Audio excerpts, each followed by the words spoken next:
Right big TV digital ఎక్స్లుగా చూస్తున్నాం. ఇటు Iran కు మరో అతి పెద్ద భారీ నష్టం జరిగింది. ఇటు టెహ్రాన్ లోని పార్లమెంట్ భవనంపై అయితే ఇటు ఇజ్రాయెల్ ఒక్కసారిగా దానిపై దాడి చేసింది. దానికి సంబంధించిన బ్రేకింగ్ న్యూస్ మనం చూస్తున్నాం. ఇటు ఇరాన్ కి ఇది మరొక అతి పెద్ద భారీ నష్టం అని చెప్పుకోవాలి.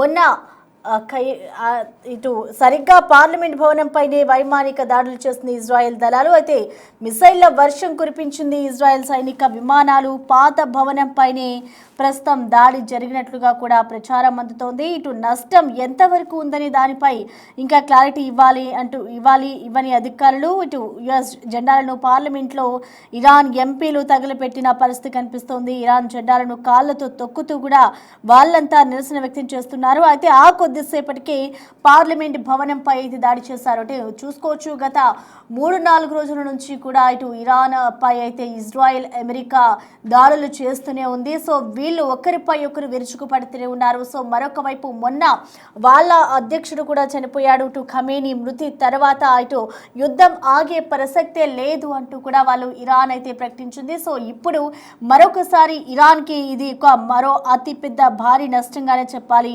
టెహ్రాన్లోని పార్లమెంట్ భవనంపై అయితే ఇజ్రాయెల్ దాడి చేసింది. మరి ఈ దాడులు ఇంకా ఎంతవరకు దారి తీస్తాయి? ఒకవైపు మిసైళ్ల వర్షం కురిపిస్తూనే ఉంది. అయితే ప్రజెంట్ ఇటు ఇరాన్కి సంబంధించిన పాత భవనంపై అయితే దాడి చేయడంతో వాళ్ళంతా ఇంకా రగిలిపోతున్నారని ఉన్నారు. అయితే పార్లమెంట్ భవనం సరిగ్గా దానిపైన ఇటు వైమానిక దాడులు చేస్తుంది ఇజ్రాయెల్ దళాలు. ఇటు మిసైళ్ల వర్షాన్ని కూడా ఇజ్రాయెల్ సైనిక విమానాలు వర్షం కురిపించిన సిచ్యువేషన్ కనిపిస్తూ ఉంది. అయితే పాత భవనం పైనే ప్రస్తుతం ఈ దాడి జరిగినట్లుగా కూడా ప్రచారం జరుగుతోంది. అయితే దీనికి సంబంధించి ఎంత మేర నష్టం వాటిల్లింది అని దానిపై అయితే ఇరాన్ అధికారులు ఇంకా క్లారిటీ ఇవ్వలేదు. యుఎస్ జెండాలను పార్లమెంటులో ఇరాన్ ఎంపీలు తగలబెట్టారు. అయితే ఇరాన్ జెండాలను కాళ్లతో తొక్కుతూ మరి వాళ్ళంతా నిరసన వ్యక్తం చేస్తున్నారు. అయితే ఆ కొద్దిసేపటికే పార్లమెంట్ భవనంపై అయితే దాడి జరిగిన పరిస్థితి అయితే మనం చూస్తూ ఉన్నాం. సో మొత్తంగా చూసుకుంటే గత 2-3 రోజుల నుంచి కూడా ఇటే పరిస్థితి కనిపిస్తోంది. ఇటు ఇరాన్ పై అయితే ఇజ్రాయెల్ అమెరికా దేశాలు ఒక్కసారిగా వాటిపై పడుతూ ఉన్నాయి. ఇటు పలు ప్రజలు కూడా దీంట్లో మృతి చెందిన పరిస్థితి అయితే కనిపిస్తోంది. ఇటు మిసైళ్ల వర్షాన్ని కూడా ఇజ్రాయెల్ సైనిక విమానాలు కురిపిస్తూ ఉన్నాయి.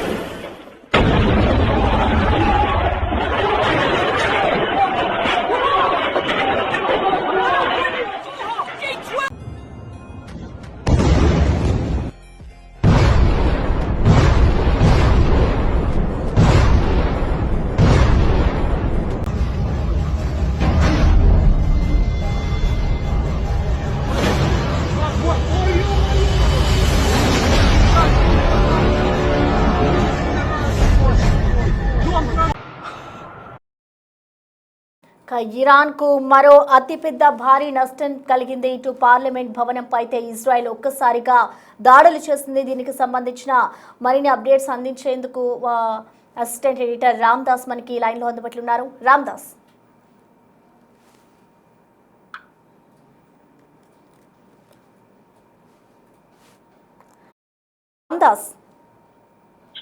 లేటెస్ట్ గా అంటే మార్చి 3న మంగళవారం నాడు టెహ్రాన్ లోని ఇరాన్ పార్లమెంట్ పై వైమానిక దాడి జరిగినట్టుగా తెలుస్తుంది. పార్లమెంట్ భవనమే లక్ష్యంగా జరిగిన ఈ వైమానిక దాడిలో భారీగా మంటలు ఎగిసిపడుతున్నాయి.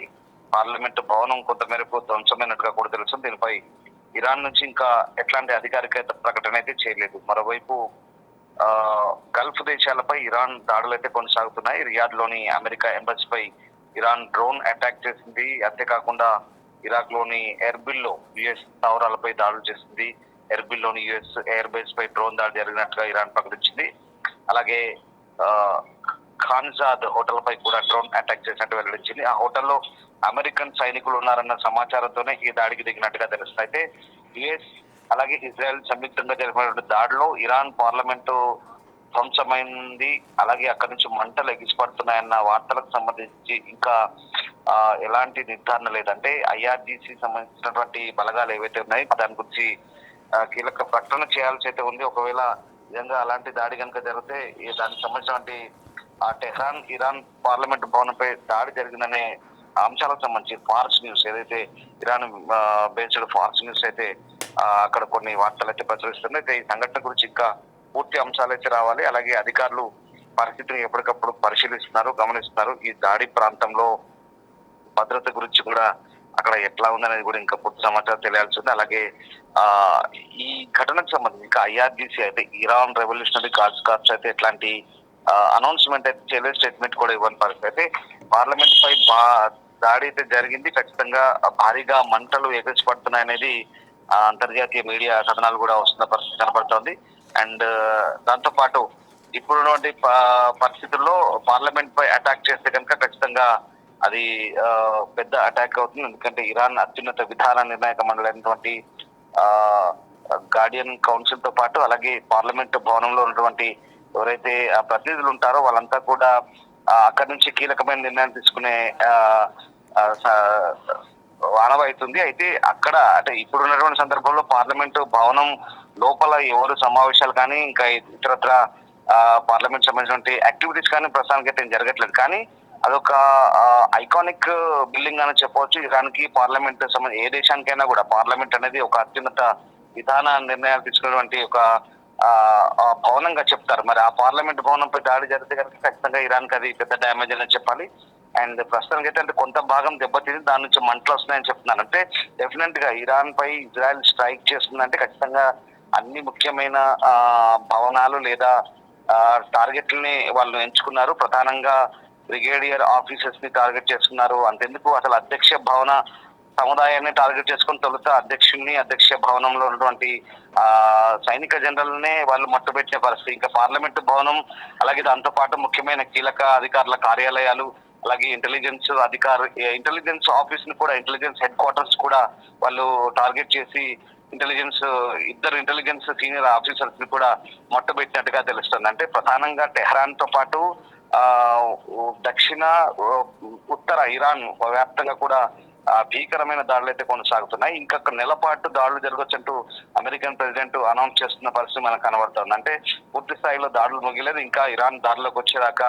ఎందుకంటే ఇరాన్ లో ఉన్నటువంటి మిసైల్స్ ఎంత భారీ స్థాయిలో ఉన్నాయో మనకు ఇరాన్ స్టేట్ టీవీ నుంచి వచ్చినటువంటి కొన్ని దృశ్యాలు కూడా మనకి ఇప్పుడు అంతర్జాతీయంగా ఆ వీడియోలు చక్కర్లు కొడుతున్న పరిస్థితి. ఎందుకంటే భారీ స్థాయిలో మిసైల్స్ ఉన్నాయి. ఇక్కడ వాళ్ళకు షాహిద్ డ్రోన్స్ ఉన్నాయి, వాళ్ళ దగ్గర ఖైబర్ మిసైల్స్ ఉన్నాయి, అలాగే వాళ్ళ దగ్గర చాలా భయంకరమైనటువంటి టార్గెట్లను ఛేదించగలిగినటువంటి మిసైల్స్ కూడా వాళ్ళ సొంతంగా ఉన్నాయి. అయితే సో ఆ రకంగా ఇప్పటికే వాళ్ళ దగ్గర దాదాపు వేల సంఖ్యలో మిసైల్స్ ఉన్నాయి. అవన్నీ కూడా ఒక సురక్షితమైన ప్రాంతంలో ఒక సురక్షితమైన డెన్లో అవన్నీ ఉన్నట్టుగా కూడా ఇరాన్ స్టేట్ టీవీ ఆ వీడియోలన్నీ కూడా తీసి బయట ప్రపంచానికి తెలియజెప్పిన పరిస్థితి. ఇప్పుడు వాటన్నిటిని కూడా విధ్వంసం చేయాలి, డిస్ట్రాయ్ చేయాలంటే కనుక అమెరికా ఖచ్చితంగా ఇంకొక 4 వారాల పాటు దాడులు చేయాల్సిన సందర్భం ఉందంటూ ట్రంప్ చెప్తున్నారు. ఎందుకంటే ఇరాన్ దగ్గర ఉన్నటువంటి మిసైల్స్ ఎంత డేంజర్ అంటే అమెరికాను కూడా టార్గెట్ చేయగలవు, అంతేకాదు యూరోపియన్ దేశాలను పశ్చిమ దేశాలను కూడా టార్గెట్ చేయగలంటూ ట్రంప్ స్వయంగా ఒప్పుకుంటున్నాడంటే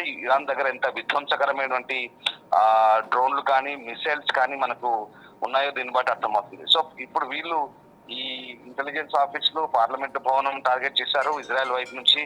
అలాగే టెహ్రాన్ లో ఉన్నటువంటి అన్ని ప్రధాన కార్యాలయాలను టార్గెట్ చేశారు.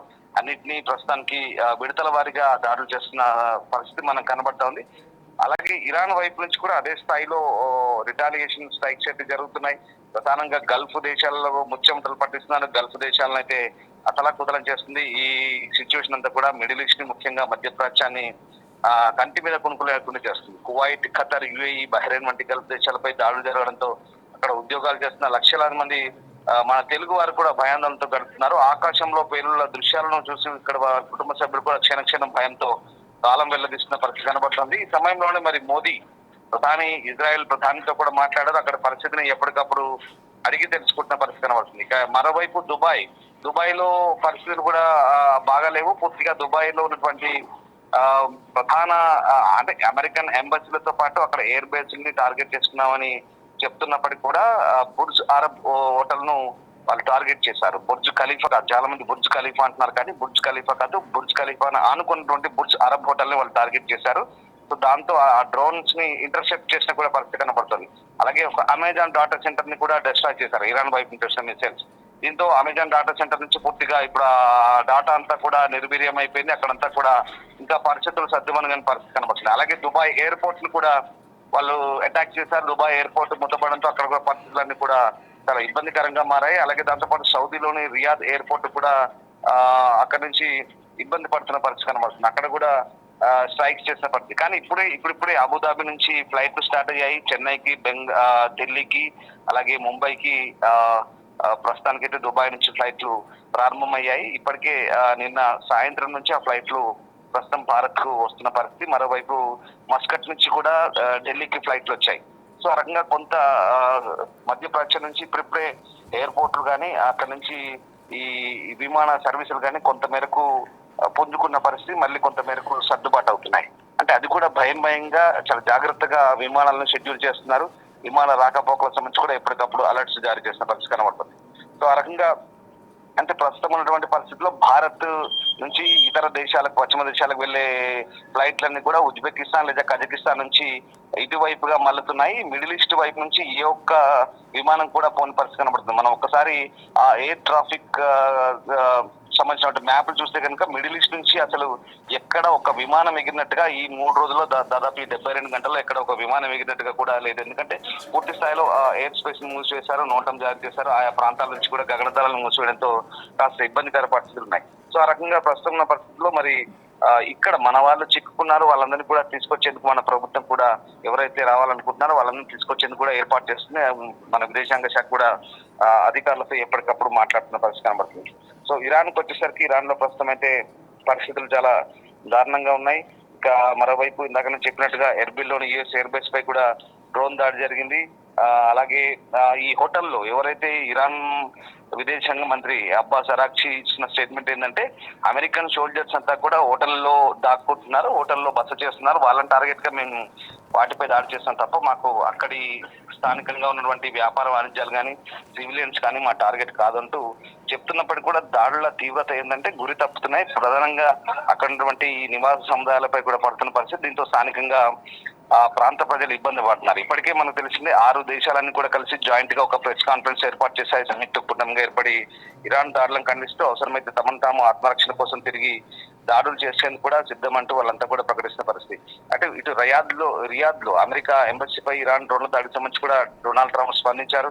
ఇరాన్ కు గట్టిగా బుద్ధి చెప్తామంటూ వార్నింగ్ ఇస్తున్నారు. ఇరాన్ బాలిస్టిక్ క్షిపణుల తయారీ కేంద్రాలను నాశనం చేస్తామంటూ అతను కూడా హెచ్చరిస్తున్న పరిస్థితి కనబడుతుంది. ఇరాన్ నావికా దళాన్ని ఇప్పటికే పూర్తి స్థాయిలో నాశనం చేశానంటూ డొనాల్డ్ ట్రంప్ చెప్తున్నప్పటికీ కూడా ఇంకా అవసరమైతే మరిన్ని దాడులు చేసి పూర్తిగా వాళ్ళని పూర్తిగా విధ్వంసం చేస్తామంటూ చెప్తున్న పరిస్థితి కనబడుతోంది.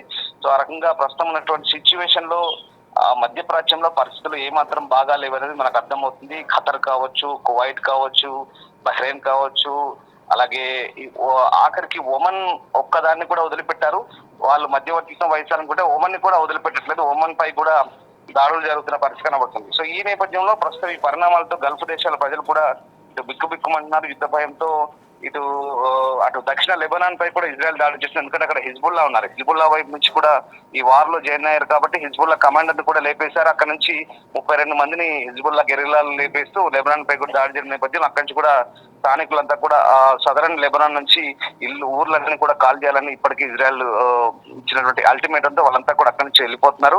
ముఖ్యంగా బీరూట్, సైడాన్, మౌంట్ లెబనాన్, ట్రిపోలి వంటి ప్రాంతాలకు ప్రయాణిస్తున్నారు. జనం ఒక్కసారిగా రావడంతో రోడ్లన్నీ కూడా కిక్కించిపోతున్న పరిస్థితి కనబడుతుంది. ఇక వేల సంఖ్యలో వాహనాల్లో జనాలు వెళ్ళిపోతుండడం ఆ దృశ్యాలన్నీ కూడా కలిసివేస్తాయి. అంటే ప్రాణాలు గుప్పిట్లో పెట్టుకుని వలస వెళ్లే క్రమంలో చాలా మంది దక్షిణ లెబనాన్ నుంచి తీవ్ర అవస్థలు పడుతున్న పరిస్థితి కనబడుతుంది. సో ఓవరాల్ గా ఈ మొత్తం యుద్ధం ఏంటంటే కేవలం ఇది ఇరాన్, ఇజ్రాయెల్, అమెరికా వారే కాదు, గల్ఫ్ దేశాలను మొత్తం కుదిపేస్తుంది. ఇంకా మనకు చెప్పాలంటే సౌదీలోని అరాంకో రిఫైనరీ, అదొక ఆయిల్ రిఫైనరీ, అక్కడ చాలా మంది వేల సంఖ్యలో ఏవైతే లేబర్ కాంప్లెక్స్ లో పనిచేసే వాళ్ళంతా కూడా ఇప్పుడు బిక్కుమంటూ గడుపుతున్న పరిస్థితి కనబడుతోంది. ఆ క్యాంపుల్లో ఉన్న వాళ్ళంతా కూడా భయంగా గడుపుతున్నారు. ఆ అరాంకో రిఫైనరీని పూర్తిగా విధ్వంసం చేశారు. దీంతో అది మూసివేసిన పరిస్థితి కనబడుతోంది. మరోవైపు ఖతర్ కూడా లిక్విడ్ న్యాచురల్ గ్యాస్ ని కూడా పూర్తిగా నిలిపివేసింది. ఉత్పత్తులు ఏవైతే చమురు ఉత్పత్తులు ఉన్నాయో వాటి ప్రొడక్షన్ కూడా పూర్తిగా ఆపేసింది. దీంతో ఇప్పుడు చమురు ధరలు కూడా రెక్కలొచ్చే అవకాశం ఉంది. అంతర్జాతీయంగా కూడా బ్యారెల్ చమురు ధర కూడా ఇప్పటికే $79 పైగా ఎగబాకిన పరిస్థితి కనబడుతుంది. సో ఈ రకంగా అంటే ఇది కేవలం యుద్ధం ఇరాన్ ఇజ్రాయెల్కే కాదు, ప్రపంచంలో ఉన్నటువంటి ఆర్థిక పరిస్థితులు అలాగే జియో పొలిటికల్ ఇష్యూస్ మీద తీవ్ర ప్రభావాన్ని చూపుతుంది. అలాగే దాంతో పాటు పశ్చిమాసియా దేశాలను అయితే పూర్తిగా ఇబ్బందుల్లోకి నెట్టివేసిన పరిస్థితి కనబడుతోంది. దాడులు ఇంకొక నెల పాటు ఉంటాయని చెప్తున్నారంటే అమెరికా టార్గెట్ ఒకటే ఫైనల్ గా పూర్తిగా ఇరాన్ లో ఉన్నటువంటి ఈ ఖమేనీ వారసులు అలాగే ఖమేనీ పాలన అంతమొందించాలి. అక్కడ నుంచి ఆ పాలన గద్దదించి కొత్త ప్రభుత్వాన్ని ఏర్పాటు చేసేదాకా ఎట్టి పరిస్థితుల్లో ఇరాన్ వదలమంటూ అమెరికా ఇజ్రాయెల్ ప్రతిజ్ఞ చేస్తోంది. Right, thank you Ramdas.